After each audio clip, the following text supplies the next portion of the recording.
This is the Ridge Hunter Outdoors podcast.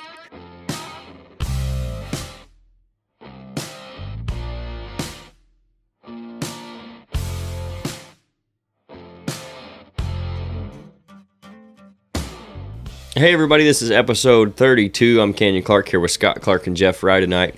Nate couldn't make it again. He's going to hopefully be back with us next week, but he had some other stuff going on, so you guys have to wait to see the cowboy for one more week. He hasn't been on since we've started the video, actually, but it's not because he's scared. He's just been busy, so we'll get him on here hopefully next week. And even though it'll be late in the season, maybe we'll talk about some turkey hunting with him, or if we can get somebody else to come on. All the people that I had in mind to come on and talk about turkeys either had other stuff going on, our schedules didn't work out. So tonight, I want to talk about some stuff we can be doing right now as far as spring preparation for the next deer season, and then like into early summer and stuff as well. So stuff we're doing, stuff you could be doing if you have it to do, things like that. So we'll jump right into the first one, I guess. I have down inventory, so by that I'm talking about your trail cameras from last year. So we all ran cameras last year, and we got pictures from different deer, different times and stuff. And I always try to keep, not every picture I get, I don't keep all the does and stuff, obviously, but any antlered deer that I get on camera, I save it. Mm-hmm. And then I've got on my computer, on my desktop, where it came from. So during the season, instead of having to sort through all that crap, I'll just take it off the card, put it on the desktop, and then like if it's at your place, it goes into Jeff's property folder, and then if it's at the cabin, it goes in the cabin folder. So now I've got all these however many folders I've got full of pictures of different deer. What I'll go do now, since I don't have anything else to do hunting related, I mean limited on what we can do hunting related, is go through, and whether it be a week range or a 2-week range. So all these pictures came from the first 2 weeks of the season. I'll put them in a certain file, and then I'll break it up week to week. I hit my microphone. I'll break it up week to week that way, and then it's easy for me to just go in there and see for next year, okay, this deer showed up the 3rd week of October, and the 2nd week of November he was gone. Mm-hmm. So if I think he's back, I need to go in after him that time of year, because we've talked about before how deer from year to year will do the same thing a lot. Almost sometimes to the day, a lot of times within 2 or 3 days. I don't remember which episode we talked about that exactly, but I remember talking about that specifically. So I think that's a thing you can do now, and you can, kind of keep your mind working towards deer hunting, and then it's a good time to sit down and analyze that stuff too. So as you're putting it together, you can put it together and then go through and look at it and start making notes or whatever it is, and get a head start on that for next year. That way, when it comes down to August and September, and everything else is getting busy, you've already got that stuff taken care of. So all you have to do is look at it when the season rolls around. I don't know if you've done that before with your cameras or something similar to that. Maybe not. Something similar to that. I'll keep my cameras. I put my cameras out in July, right? And start cataloging antlered bucks and stuff, and like you were saying. But then also even after I'm done hunting, after hunting season's over with, especially after a firearms season here in Illinois, I'll keep my cameras out, and that gives me a good idea of what bucks are still left that will be around to hunt next year. Yeah. I don't want to be hunting a buck next year that's on somebody's wall. Right. You know right. what I mean? Yeah. So that's the best way that I've found to do that as far as inventorying what deer's on your property, or giving you an idea of what to expect next year. Mm-hmm. And you kind of keep, like you said, you kind of do the same thing. You keep the pictures of those antlered bucks. And then, yeah. And then, that way, even if you're not thinking about it during the season, now you can go back and look and see, like, okay, I had this buck I was looking at, and he was there all the way up to November 5th, mm-hmm. and then I didn't get another picture of him after that. Like, you probably noticed that during the season, but now it's, you put it all together right. a little more, I guess. Or maybe you didn't see that buck from like the 4th week of October, but then you had a picture of a buck in January, mm-hmm. and you didn't realize it was him because you hadn't seen him in 2 months or whatever it was. And then you go back and think, okay, well, that deer made it through the gun season, mm-hmm. just didn't realize it was the same deer. Maybe it wasn't a target buck, but it was a good 3.5-year-old or something for next year. And that's another thing too, if like you see a buck that made it through shotgun season on your property. You know, we got a few pictures of him. Well, then next year you start getting pictures, and you can kind of look at the animal, compare the pictures, and see if that's the same buck and how much he's growed and over the year's time. You know, as far as your antler size and even body size and stuff.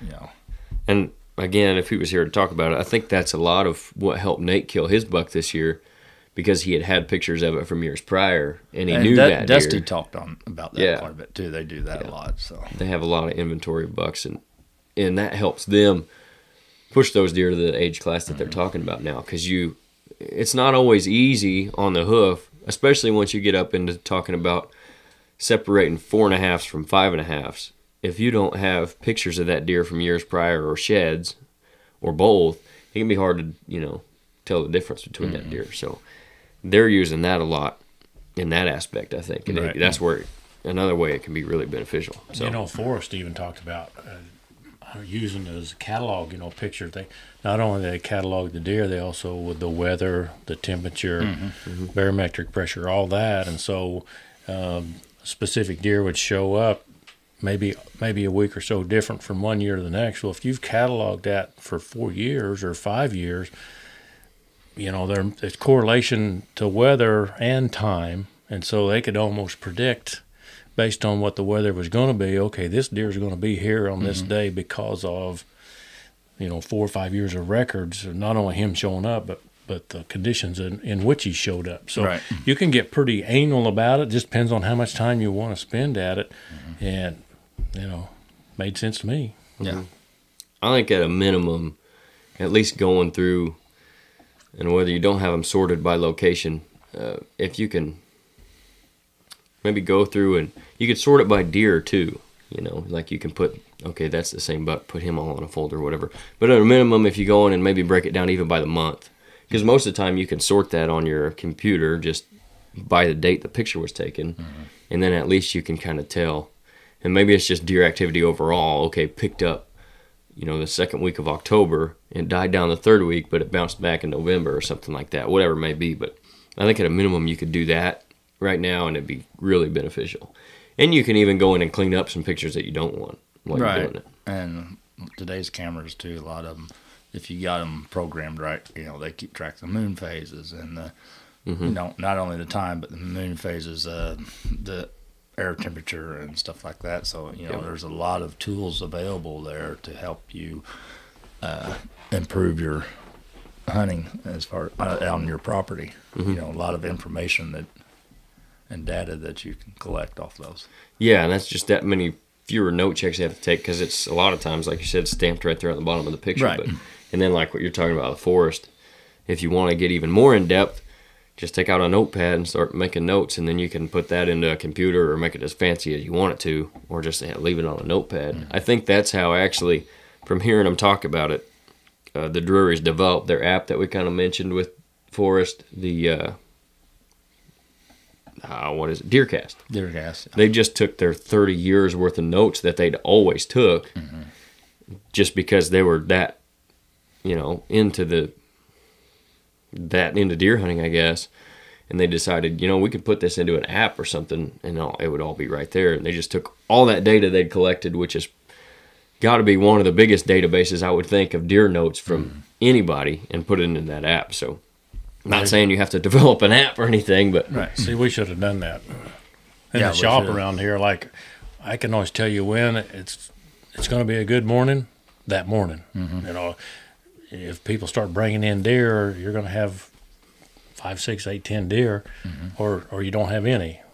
See, if you kept them records of weather and everything, no. Okay.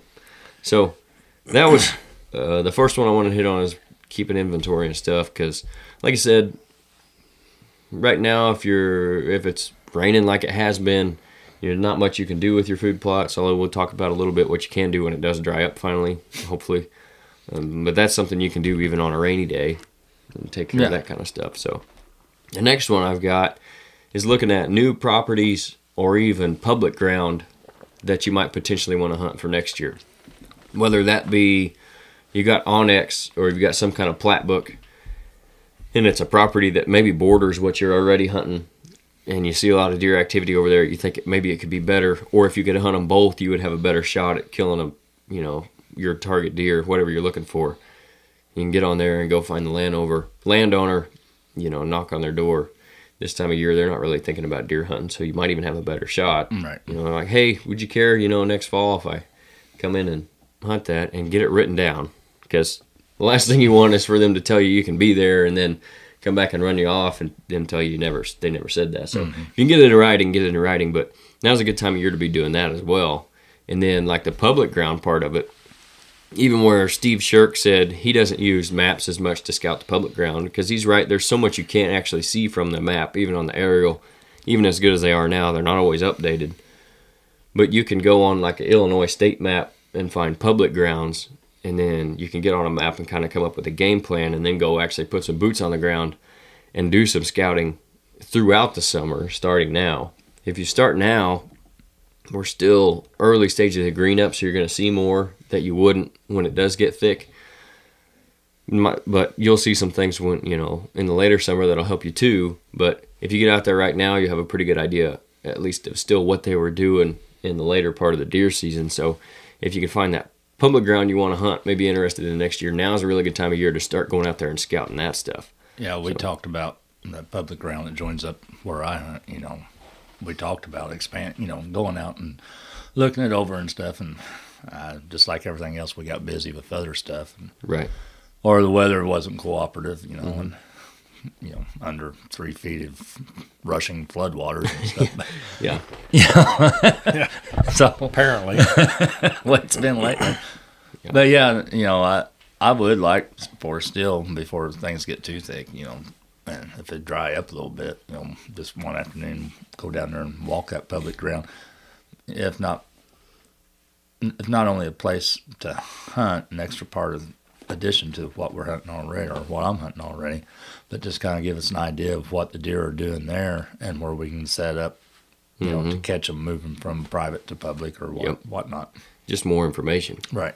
And like you're saying, even if you don't plan on hunting it, like for sure, it's just another option. Yeah. If you go find something, and then it's not like you wake up on October 23rd and your spots have been dead and you think, man, I'd really like to go somewhere else. Well, this public ground looks good. I'll go in here totally blind. Right. At least you have an idea of what's there and what you've marked and what you've already found. And you can kind of have a game plan going in like we're doing for our private ground, making a game plan this time of year. You can do the same thing on public or the same way with the permission ground. Even if you don't, specifically plan on hunting it, at least you got permission to do it if you need to. If you see that a buck's moved in there and he's living over there, now you can go in after him. No. And same thing, maybe you ask him, if I can hunt it, can I go in there and shed hunt it, now, or just go walk it, mushroom hunt it, whatever. And then, that's something right there. If you've got a property, I can think of one specifically right now that maybe they don't want you to deer hunt on, but they wouldn't care if you mushroom hunted or something, and it was buddying up to the property that you do hunt. It would be the same thing you're talking about with that public land. Right. Go in there and mushroom hunt it, and while you're in there, do some scouting and see what the deer are doing, and then that'll give you a better idea, like what you're talking about on that down there, where you need to set up or what could help you set up where they're moving through from that ground to what you're hunting and stuff like that. So, not that that's, I don't want to say it's deceitful, but, you can go in there and mushroom hunt, and then while you're in there, what you see is what you see. Yeah. You can come up, just collect that information. Write it down if you have to, if you're like me and you're really forgetful, or just, lock it in like some people have a steel trap. Yeah. Yeah. So anyway. It's getting a little rusty. Slam shut most of the time. So that was a couple things too. And I don't know, I know you guys used to do a lot of permission ground hunting. So is that something most of the time you guys just knew them? And it was kind of a agreed upon thing, or did you go knock on doors and ask them, or did you catch them uptown and ask them to hunt their property, or was it up here? Most of what me and your dad hunted when we was hunting together was my neighbor's ground, ground that joined up, or ground that, because my family was farming back then, and so we was renting ground off the landowners to farm. Well, I had some timber on it, and of course we was farming it, so they wasn't going to tell me no, I couldn't go hunt it, so right. we'd go in there and hunt, because during harvest, whatever, we'd seen deer in there. And so that's where we got most of our permission from. Where me and Scott was hunting now. Later on, where I went other places, and he was hunting with some other people. I don't know what is. Most of the time I hunted with the other guys, it was the ground that they had permission to be on. Right. Except a couple pieces north where we had done some target shooting and stuff. I had permission to be in there on a couple pieces up there, which was decent enough hunting ground. Mm-hmm. But other than that, no. Yeah. So that's something you can do, and then maybe it is people you just never thought about asking them to hunt their ground or something. Right. So, but the next thing I kind of wanted to get into. But boy, if you do, make sure that you're the only one allowed to hunt. Yeah, that's a good idea too. That's why I say if you can get it in writing, get it in writing. Well, I'm just saying, I had permission to hunt this ground. Me and your dad did, and then one of the landowner's customers decided he wanted to get in deer hunting. Well, next thing you knew, he was chasing us from one side of the woods to the other. Anywhere we'd put a stand up, he'd have two on each side of us, and and it just, you couldn't get away from him. Right. And that, that's frustrating, obviously. I did hunt some permission ground up there close to you when you lived in that other place. You and I hunted some permission ground. Till the landowner's son started using our stands. Well, yeah, when you get up at 5 o'clock in the morning and go hunting, and you walk to your tree stand, you look up and somebody's already there. Yeah, it's kind of hard to run off the landowner's son. Yeah. Oh no, you can do it. Once. Yeah. I run him off once. But we never went back. Of course, when we got done, there wasn't any reason to go back. No reason to go back. Yeah. So. But, if that does happen, you're out the permission ground, I guess. But like you said, if you can be the only one, because, that happened to me and Tubbsy one time, actually. I just thought of it. They had ran a call up to an elderly couple's house, and Mom got to talking to him about deer hunting. And the guy, she talked about us hunting, and the guy said, yeah, well, we got all kinds of deer back here. Just tell them they can come hunt it, So we pull up there and ask him, before we went out to hunt. We weren't going to hunt that afternoon, but we drove up to the house and knocked on the door and told him who we were. And I don't remember if Jason was on the call or not, but anyway, said, hey, would you mind if we hunted that? No, go ahead. I said, well, we just, wanted to come by and make sure it's okay. Mom talked to you. He said, well, I figured everybody was hunting it anyway, so you guys might as well come back here. So that should have been our first red flag. Yeah. So we went back, and I don't know, a week later or so, we both were off where we could go hunt. So we walked back in there, and you couldn't go 15, 20 yards without seeing another stand or a blind. I mean, there was 5 or 6 different stands and blinds back in there where he was right. Pretty much everybody else was hunting it too. Yeah. So, like you said, make sure if you actually want a legitimate opportunity that you're the only one that's going to be back there. Or maybe it's you and a buddy, or at least that the landowner's son hunts back there, so you aren't surprised when you walk in and find him in your stand. Well, the deal was we could hunt it during bow season. They could hunt it. They wanted to hunt shotgun season, and the deal was they could use our stands for shotgun hunting. It was a legitimate deal. Mm-hmm. The problem was his son started bow hunting and using our stands, and we'd went there one time. And then we got out of the stand, and I said, Jeff, I'm pretty sure somebody's been in my stand. I said, nothing's tore up. You just kind of know. I don't know how you know, but you know. Well, a couple times later, I walked in there in one evening, and he was actually sitting in my stand. And he left. We went back and pulled the stands and never went back after that. And I didn't even hunt that. There wasn't any reason to hunt it. No. Because I came in the right way. He left the wrong way, which means he came in the wrong way. Mm-hmm. So it was not necessarily an unfriendly ending deal, but it ended nonetheless. Yeah, and we still get along with him. Oh, yeah. Sure. It was a couple of years of a little tension there, but... Well, we might have left a little extra scent when we was taking our stands down, but... But it all worked out. But back then too, You gotta go. You gotta go. That's right. Back then, there wasn't bow hunting and deer hunting was just starting to take off around here, so there wasn't that much hunting pressure yet, but it was starting to pick up. Yeah. And it's not like it is now, where everybody's fighting over a 10-acre piece of ground if they don't own their own ground. So. So the next thing I kind of wanted to get into is I'll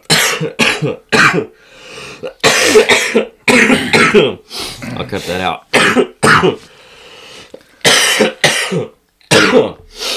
Oh, shoot. Okay.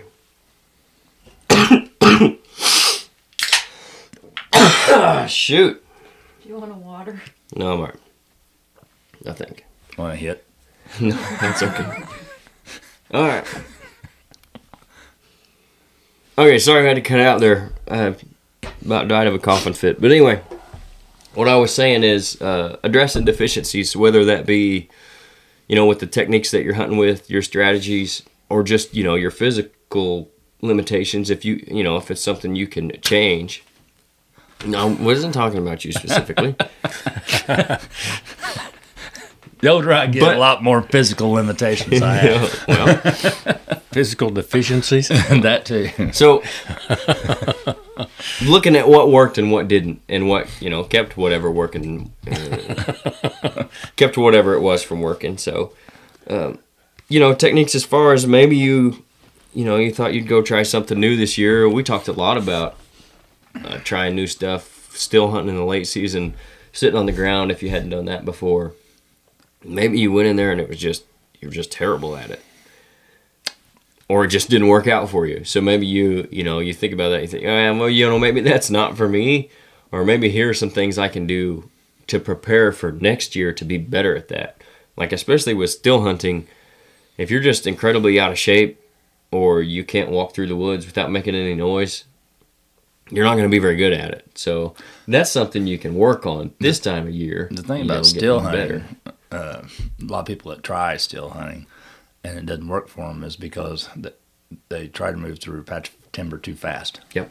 They don't have enough patience. I mean, if you're going to still hunt, that's pretty much what it is. You still hunt, Yeah. Take one or two steps and then stand there and observe for quite a while. Yeah.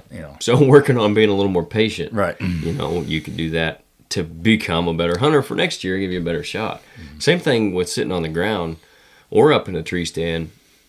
If you got something that's, keeping you from being able to sit still for a long time, something you can change, or, you just have trouble, your attention span, you can't sit there and be still, so you're looking all over the place all the time, looking over your shoulders and everything and moving around, and that's a patience thing too. You can work on that and get better at just, sitting still. Mm-hmm. That's something you can work on, as dumb as it sounds. A lot of times, working on stuff looks dumb or sounds dumb, but when it comes down to it, if you work on it and get better at it, it'll be worth it when you've got, that deer hanging on the wall, or when you shoot it and eat it and all that stuff that you were trying to do before, but you couldn't because you're holding yourself back. So, and then another big one. Or holding your cell phone. Right, yeah. And, sometimes if that's what you have to do to stay still, yeah, I think that's better than not looking at it and looking around all the time. Yeah. If you get too wrapped up into it and it's a windy day or something and you can't hear, you have a good chance of missing something. Right. But if that's what you got to do to stay still, that's a lot better than, looking around and stuff. But you're right. I'm sure there have been many deer missed because guys are piddling on their phone instead of paying attention. Yeah. So, and that's where your dad had advantage when we started hunting. There wasn't no such thing as a cell phone. Right. When you went out there, you had to learn to be still and pay attention because there was nothing else to do. Yeah. Watch the squirrels and stuff. Leaves blowing in the wind. Yeah. All them voice activated microphones. Them was all the rage that back in the day. Yeah, that was good times there. Yeah. Two-way walkie talkies and them were a lot of fun. Yeah. Yeah, so, obviously you had distractions too. It wasn't like a phone, so. I mean, I guess if you're walkie-talkie. I don't know. If you have Richard on the other end of a two-way, that's pretty much. That's what I'm saying. You had your own distractions. So, but even then, most of the time you're talking about what's going on while you're hunting, so you're still paying attention. And then you're not wrapped up into something so much that you're, like, to me, if I'm just going to sit on my cell phone outside, I'll just go sit on the porch and piddle on my cell phone. If I'm going to go out there and be hunting, I want to go out there and enjoy being out there, the solitude of not having to deal with all that crap. Yeah. And get away from it for a little while and watch the squirrels and the coons and whatever else. Shoot the coyote that walks by, that kind of stuff. Watch the deer that you don't want to shoot, And that always makes it easier, too, if you've got deer you can watch. Obviously, that helps kill the time. But anyway, even if you don't have them, you can find stuff to do to keep your mind occupied where you're not. And you can work on that this time of year, Just work on being a better hunter as far as that goes. Which I'm just as guilty as cell phones as anybody is. Oh, we all are. It's just like when them turkeys walk by, obviously I couldn't shoot them, so I whipped out the cell phone, put it on video, and got. Well, I think that's actually a benefit of having them because we're used to, like, we can film it with your walkie-talkie. You know what I mean? So yeah. No, you got to shoot one to see to prove to somebody you do know what 10 inches is. Yeah. So, if you get that cell phone and you do see something cool or those turkeys that you can't shoot, at least you can get it out in video on it. But and again, that's just like you telling your buddy on the walkie-talkie that you saw that 12-inch spike. You don't have to shoot it to prove it. You can get your phone out and take a video of it, but you're still paying attention, right? To what's going on. You're still, taking in your surroundings and being out there in the wild. And that's not to take away from the guys that they don't, their idea of a good hunt is just going out there and being by themselves. And maybe they are wrapped up in their phone the whole time, whatever. But if you're trying to be a better hunter and shoot more deer, that's not always the best strategy. But the biggest one I was going to say, I think, in my opinion, and with me, is just shooting your bow. A lot of times you shoot like in September and then the season rolls around and maybe you shoot a couple times in October and then you don't shoot again until like the next September. So maybe you made some bad shots on deer this year or you missed some deer and it was because your shooting was off, you didn't have that muscle memory or you weren't getting your reps in like you should. Especially shooting a bow and even a gun and even a crossbow. If you don't do it enough, you get out of the habit of doing it, then you're not going to be as good at it as if you would shoot it even once a week or twice a week. And I think with the crossbow and with the gun, you do have a little more, like you can go a little longer and still be okay. There's just, not quite as much concentration, I don't know what the word would be, that goes into it. But still, even at that, you have to practice it because guys shoot deer and wound deer all the time with crossbows and shotguns, or miss them. So there's nothing magic about it. You still got to practice it. I think now there's still some really good shooters out there. But I think overall, back when Jeff and I were hunting a lot of guys that were hunting went to 3D shoots as well. Almost all the hunters, not all of them, but almost all of them went to 3D shoots. So they were out there, and then there was 3D shoots every weekend you wanted to go. If you wanted to drive somewhere, you could go somewhere. But even if you didn't want to drive, there was one local. And when I say local, there was probably 3 within 20 miles of here on any one given weekend. So you could shoot once a month and not drive very far at all. You could shoot once a month and not be 5 miles from here. Most of the people around here that were bow hunters also did that. So they were shooting once a month at least, and most of them were practicing because they were going to shoot once a month at unknown yardages. So not only were they in the woods, they were having to hone their skills on yardage and then also make sure their bows were in tune. And now, there's still guys that do that, but I think the numbers of hunters that do that now aren't what they were then. So I don't think the guys do as much shooting now as they did. And another benefit from the 3Ds, like back in that day, when we was doing it, was you learned the animal's anatomy. Where you're supposed to aim at, and even though the 12 ring may not always be you know, where No, you but it gave necessarily you wanna a- shoot the deer. But yeah, they're in the woods. Things look a lot different in the woods than they do in a controlled environment. realistic practice. Yeah. Yeah. And you're shooting at a target that's pretty close to life size or whatnot, and it gives you a better feel for, how you're supposed to aim and shoot and judge distances and everything else. So the guys are getting out there and they're doing what you're talking about. They're keeping their shooting skills honed all summer long, not just in September, shooting at a couple, pulling the bow out and shooting the dust off of it and calling it good like a lot of guys do now. I wouldn't say a lot of guys, but some guys. You know, I think probably one of the biggest reasons for that is, you know, even when I was in high school, and Nate talks about it when he was in school, and then way before that, to get your hunting fix this time of year, you watched TNN or you went and shot your bow. Or before TNN, you went outside and walked through the woods mushroom hunting or something, or you shot your bow. Well, now you can get on YouTube all year long and watch really good hunting content and get your fix, and then you don't feel like going out and shoot your bow anymore because you already got your hunting fix, sitting in your house on your TV or on your phone or whatever. So there's not as much, I don't think there's as much drive to go out and shoot as there would have been before, because that's how you scratch that itch of hunting. Which I'm not saying, all that stuff's a bad thing. Obviously, we're using it, and I love all the content that's out there, but that could possibly be a byproduct of that, is guys not getting out and shooting as much. A lot of it is self-discipline, too. Yeah. I know where I was shooting compound bow, I'd have a target set up out there in my backyard, and I get off work, get home, I'd go out and shoot for an hour. Or until I got tired. Now, once I got tired, I quit, because then that's when you pick up bad habits. And then once you get bad habit picked up, it's hard to break it. Yeah. And so, that's what we did back then.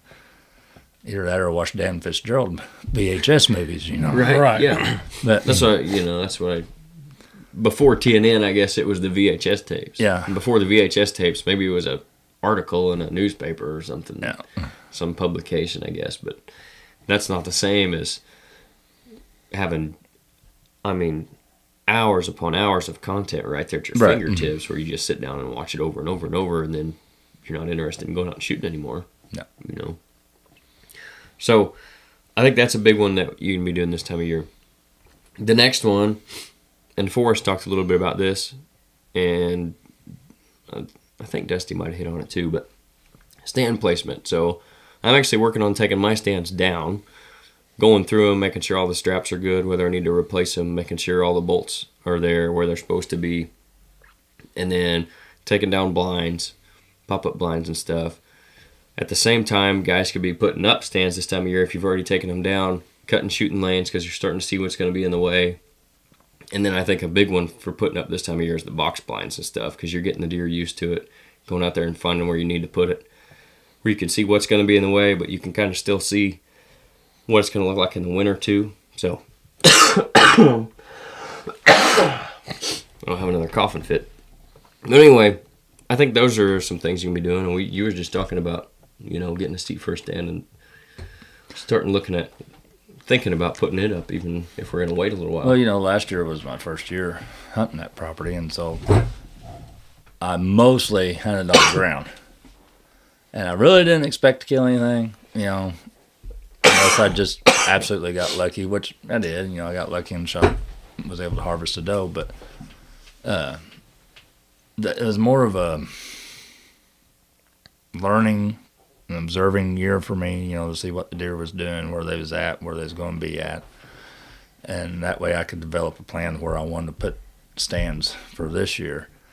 And, we went in there and looked at it early this spring, and we kind of come up with a few areas that, we think will be good places to put stands on that property. And so here before long, before the ticks and the vegetation and all that gets thick, I plan on starting doing that and hanging some stands up. And that's also, it's a good time to, clear a few branches out around where you're going to put your stand, clear a few trails out. Because you go in there, I remember when we had that 3D shoot, we kept those lanes cleared out. We kept a main path through the woods, but we also kept those offshoot lanes where we had targets set out and cleared out. And, we used to hunt around those lanes and those paths, and they were all nice and clear. And so, the deer, not only were they used to them, they were using them. Yeah. And we mainly knew what the yardage was, too, Really? Well, it's just a glitch. Yeah. It's one of them steel traps you were talking about. That, you mentioned that. That's another thing that goes into stand placement, stand setups. You can go in there and get ranges and stuff and mark trees. I know guys a lot of times before rangefinders got real popular, you go step it off and would tie ribbons on them. Yeah, or put a spray paint mark or something on the tree. Mm-hmm. And that's something I think you can still do, even though your rangefinders, again, a guy like me who's forgetful, even though you got your rangefinder and you get there in the stand and, okay, I'm ranging this spot and this spot and this spot, and I know what they are. Well, as soon as that big buck walks out, like, crap, was that one 20 or was that one 20? Mm-hmm. So if you do it now and go put a paint mark up, well, then you can go in and, take those ranges, whatever you need to do, but then you have a visual marker too. So it takes the thinking out of it. We would color code our marks, like yeah. Orange was 20, yellow was 30, whatever, and not just in one direction, right. Different, down every shooting lane that we had. Yeah. So that way we know. And I think it's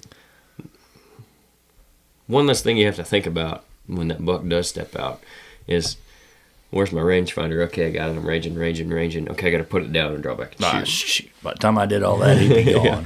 Not that guys don't do it and do it successfully. No, I'm not saying that. No, I'm just my luck. Exactly. It's just, one less thing. By the time my blind ass found him through the rangefinder. And then found him again after you took it down. Yeah. Yeah. I never used one when I was hunting. Never did. That's something you can do now, though, that takes, like you're saying, it takes away that whole element of it. That, okay, he's by the orange marker, 20 yards. Right. Yeah, put it through him. So that's something else that could go into stand placement and pop-up blinds. And if you're in a field or something, they make those little utility flags that you can put out, wait till the farmer gets his crops out and go shove a flag in the ground or something. Yeah. I think if you have the opportunity, even when you're out like placing stands, take your rangefinder with you, stand there and think, okay, that tree's 23 yards, and then just see how, that'll make you better. Yeah. And then actually range it and see what it is. And then get up in your stand after you hung your stand and you're cutting your lanes. Guess it first, judge it first, then range it. It'll make you better. Yeah, and that goes back to the deficiencies thing. If one of your weaknesses is you're like constantly guessing wrong on how far deer are, that's a way you can work on getting better at that, is go, like you said, guess it and then range it and check yourself, and you'll get better at it for sure.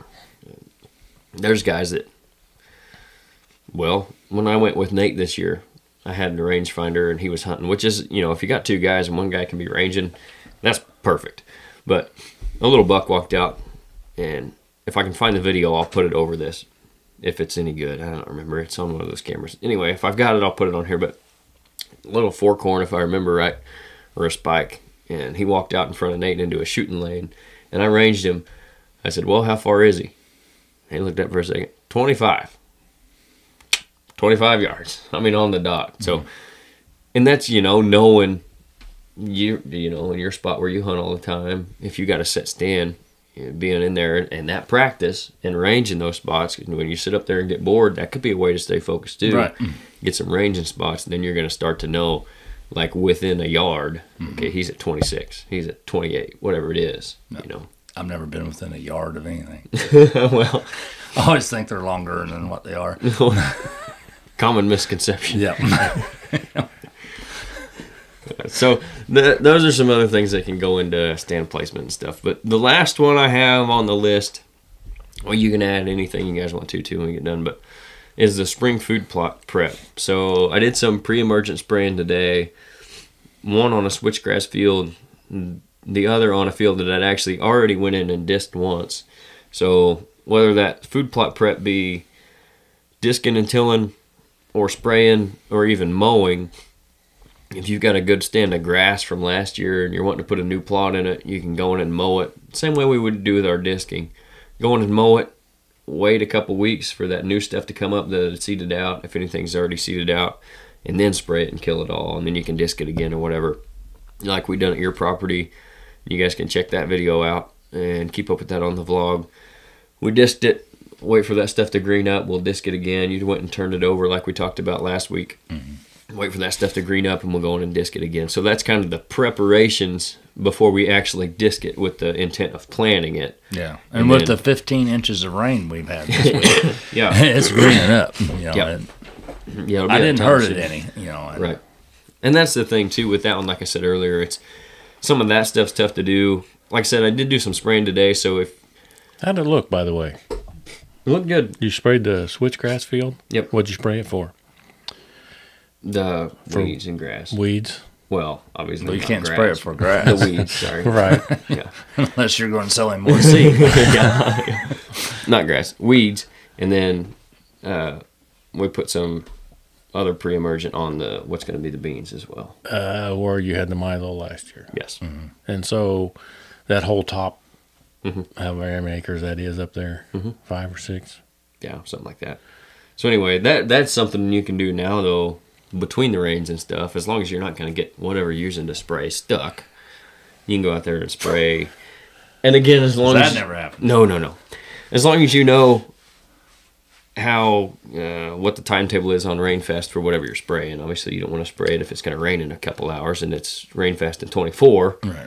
You know, but you can do that kind of in between the rains and stuff if you time it right and it's not too wet. But How was the switchgrass field? I think it's going to be okay. Is it? Did you check the clover plot? Yeah, they look really good. Both of them? Or was there 2 or 3 up there? There was Two, two. and then the The west fall one, plot. the west one looked really good last fall. You said or something. Yeah, the 2 clover plots looked really good, and then the wheat and rye plot looks good too. I think the plan for that one is to let it go head out like what Dusty was talking about, and then we'll go in and broadcast the fall blend into later this year, or he will go in and do that. So anyway, that's kind of some food plot prep that we can be doing this time of year, that we are doing, and that you can be thinking about when it does get dry, because planting season is, technically now, but we talked about before, don't plant necessarily with the calendar, plant with what the season is. So we've had a bunch of cold weather and a bunch of rain, so it's not really good planting season anyway. So it might end up being a couple weeks later this year than it normally would, just based on the weather and stuff. No, if we'd planted anything last week, it would have rotted. Yeah, I don't even know what the ground temperature is. I haven't I don't checked know. it. I haven't either. It's been, we've only had, 1 or 2 little snaps of warm weather, and then it got pretty cold here this I know last one. Last time I checked the water temperature at the lake, it was like 52. Yeah. So, the ground temperature ain't going to be much warmer than that. Well, none of that switchgrass had Germinated. yet, so, and it's got to be 60 degrees, which it's been a little warmer down there where he's at, but obviously not that much warmer. Right. So Not if it was going to snow last weekend. right, yeah, and that's why I said this last cold snap we had, like you said, if we'd have planted anything, even if it would have came up, which I don't think it would have would've. germinated at the ground temperature, but it would have got frost on it, like it did shortly after we burned that. So that worked out perfect. Yeah. But that's It's probably the only thing we did on there. well, that looks pretty good now. When I was out there the other day putting those trees temporarily. So that's all the stuff I had. And then, another one that I'll lead right into our podcast sponsor here, Rack's Big Game Supplements, is again, like we talked about, using those supplements and the minerals and the supplemental feed. This time of year is the best time to be running it into, all the way into fall. You could be running that stuff and see some benefit from it. So, like I said, our sponsor, Rack's Big Game Supplements, they're a veteran-owned company out of northeast Nebraska. They're deer hunters just like all of us who are looking to get more out of the mineral and feed than what was existing already on the market. So they developed Rack's products through years of research. They came up with one of the best minerals available. It's going to help improve your herd's overall health and not feed the non-target species like the raccoons. So they've got minerals, protein blocks, pelletized feed, meal feed, all specifically designed for whitetails. you guys can use the discount code RHO22, capital RHO22, at checkout on their website to receive 5% off your entire order. And their website is raksmineral.com, RAKSmineral.com. And then you can also stop by the shop over here and see us and order that way, save some on shipping. And then, again, like I've been saying for a few weeks now, we're going to have some of that stuff in and we'll have it in stock for you guys to come pick up. And that'll save shipping as well. So, and then, like I said, still anything, if you come in the shop and you mention that you heard about it on the podcast, we'll give you 10% off of whatever your entire purchase in the store too. So that's going on over there still. That go for us too, Jeff? Mm-hmm. Well, you guys already get the podcast discount. We already get the podcast discount. Okay. Of course. When do you plan on implementing that on the property? As soon as we get it in. I was hoping I could make the swing up to Nebraska from Kansas, but it is just as far up to their place from where I'm at in Kansas as it is from here to Kansas. So I don't want to make that big of a swing. You didn't want to swing that big, huh? No, I didn't. So I got you. Yeah. Don't blame me at all. I've been in Nebraska. Yeah. It's a long drive. It is. Yeah.